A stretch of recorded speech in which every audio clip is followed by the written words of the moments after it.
தேவனுடைய நாமத்துக்கு மகிமை உண்டாவதாக.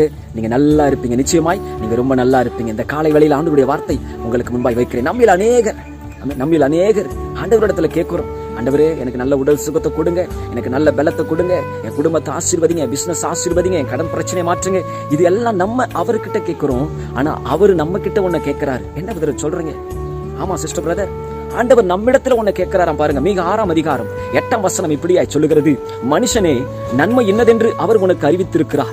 நியாயம் செய்து இரக்கத்தை சிநேகித்து உன் தேவனுக்கு முன்பாக மனத்தாழ்மையாய் நடப்பதை அல்லாமல் வேறு எண்ணத்தை கர்த்தர் உன்னிடத்தில் கேட்கிறார். ஹல்லேலூயா. பாருங்க, ஆண்டவர் நம்மிடத்துல என்ன கேட்கிறார்னா, மனத்தாழ்மையாய் நடக்கணுமா, நியாயத்தை செய்யணுமா. சிஸ்டர் பிரதர், மனத்தாழ்மையா நடக்கணும். சிஸ்டர் பிரதர், நம்மள நிறைய பேருக்கு இந்த மனத்தாழ்மையா நடக்கிற ஒரு குணமே இல்ல. பாருங்க, கோபம், வைராக்கியம், பாராட்டு, நான் என்கிற பெருமை.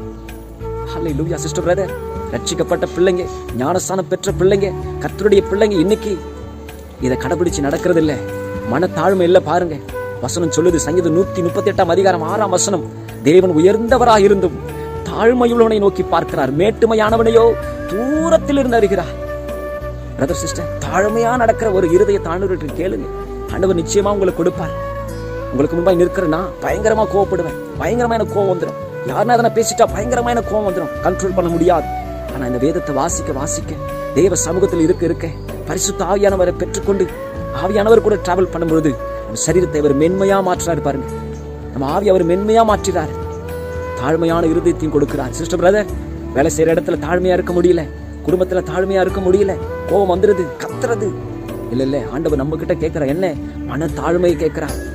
ஹல்லேலூயா. பெருமை உள்ளவனுக்கு தேவன் எதிர்த்து நிற்கிறார், தாழ்மையுள்ளவனுக்கோ கிருபை அளிக்கிறார். பாருங்க, தாவீது ராஜாவுக்கு ஏன் ஆண்டவர் அவ்வளவு ஒரு கிருபை அளிச்சாருன்னா, அவர் தாழ்மையாய் நடந்து கொண்டார். எத்தனை சத்துரு எதிர்த்து வந்தாலும், ஆமா சவுல் எத்தனையோ முறை கொல்ல வந்தார் இல்ல, எத்தனையோ முறை.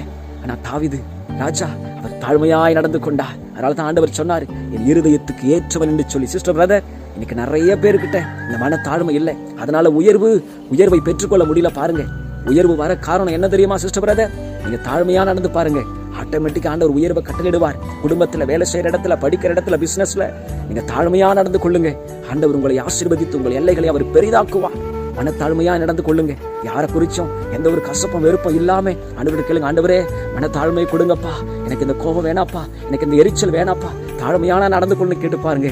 நிச்சயமாய் ஆண்டவர் உங்களுக்கு தாழ்மையான ஒரு இருதயத்தை கொடுத்து உங்களை நடத்த அவர் வல்லமையுள்ள தேவனா இருக்கிறார். நிச்சயமாய் ஆண்டவர் உங்களை ஆசீர்வதித்து நடத்துவார். ஆமென்.